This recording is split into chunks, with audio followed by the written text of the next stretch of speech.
जंगल में बरगद का एक बहुत ही सुंदर और बड़ा सा पेड़ था, जिस पर बहुत से पक्षी अपना घोंसला बनाकर रहते थे।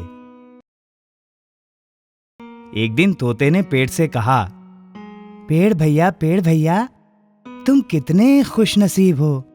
हमारे जैसे बहुत से पक्षियों को तुम आश्रय देते हो।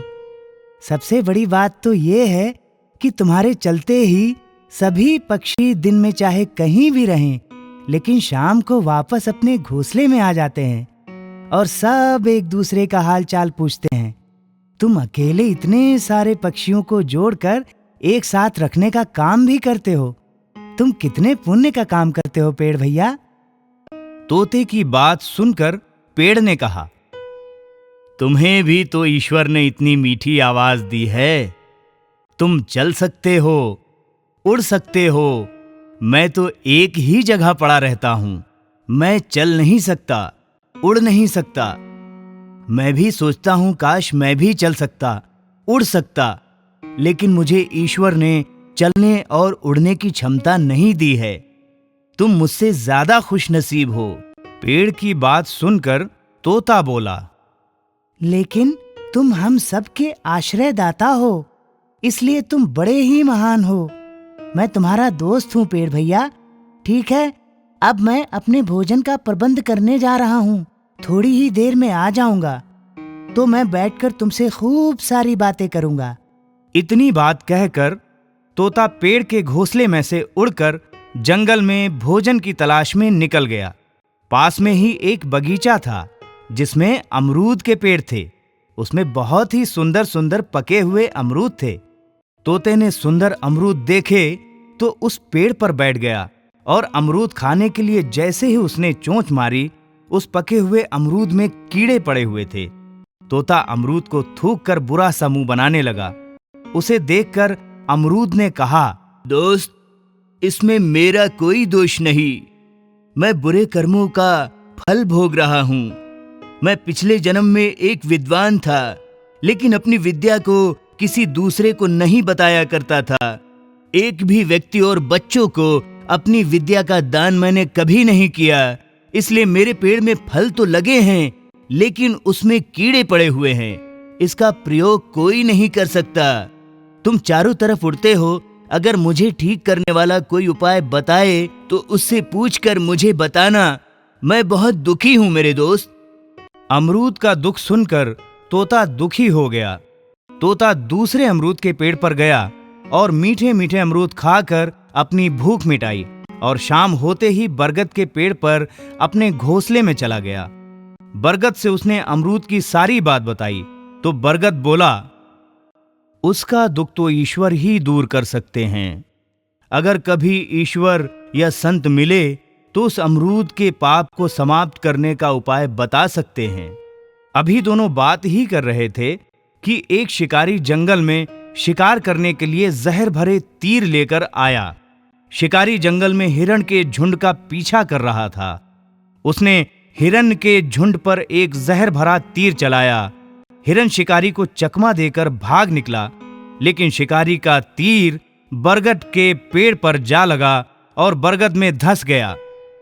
तीर लगते ही बरगद दर्द से कराहने लगा। पूरे पेड़ में जहर फैलने लगा। बरगद की हालत देखकर तोते ने कहा, अरे अरे बरगद भैया, मैं तुम्हारे लिए क्या कर सकता हूं। बरगद बोला, जाओ जाओ, ईश्वर से दुआ करो। अब मैं बच नहीं सकता। ये जहर भरा तीर मुझे मार डालेगा। तुम कहीं और जाकर अपना घोंसला बना लो दोस्त। मैं अब बीमार होकर धीरे धीरे सूख जाऊंगा और गिर जाऊंगा। इस प्रकार बरगद के पेड़ में जहर फैलने लगा और वो दिन ब दिन सूखने लगा। धीरे धीरे उसके सारे पत्ते गिरने लगे। सभी पक्षी उस बरगद के पेड़ पर से अपना अपना घोंसला हटाकर किसी दूसरे पेड़ पर बनाने लगे। देखते ही देखते विशाल बरगद का पेड़ सूख गया। सारे पक्षियों के चले जाने के बाद भी तोता उस सूखे बरगद के पेड़ के घोंसले में ही था। तोते ने बरगद को नहीं छोड़ा।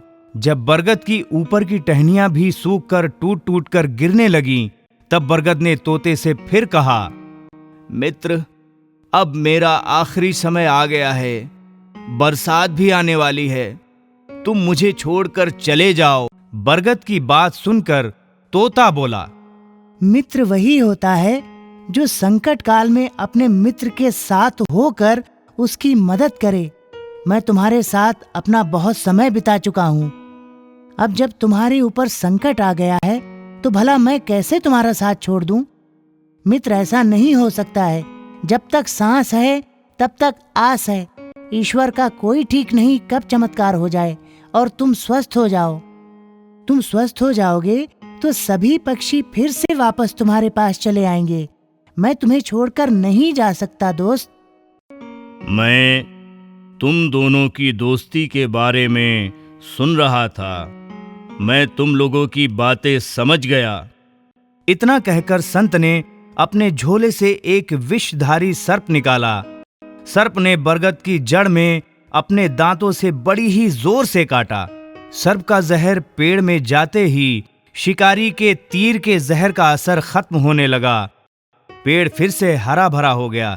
तब तोते ने अमरूद के पेड़ के बारे में संत को बताया तो संत ने तोते को एक चमकदार पत्थर दिया और बोला, इस पत्थर को तुम अमरूद के पेड़ के पास ले जाकर सटा देना।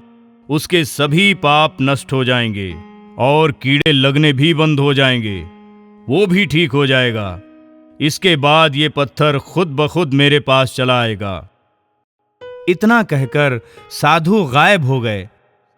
साधु के गायब होते ही तोते ने पत्थर ले जाकर अमरूद के पेड़ से सटा दिया।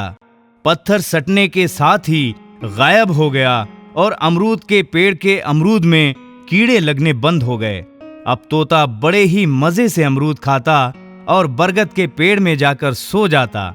एक बार फिर से बरगद हरा भरा बिल्कुल पहले की तरह हो गया और सभी पक्षी बरगद पर आ गए। तो बच्चों, इस कहानी से हमें ये सीख मिलती है कि दोस्त कैसा भी हो, अगर वो मुसीबत में है तो कभी भी उसका साथ नहीं छोड़ना चाहिए।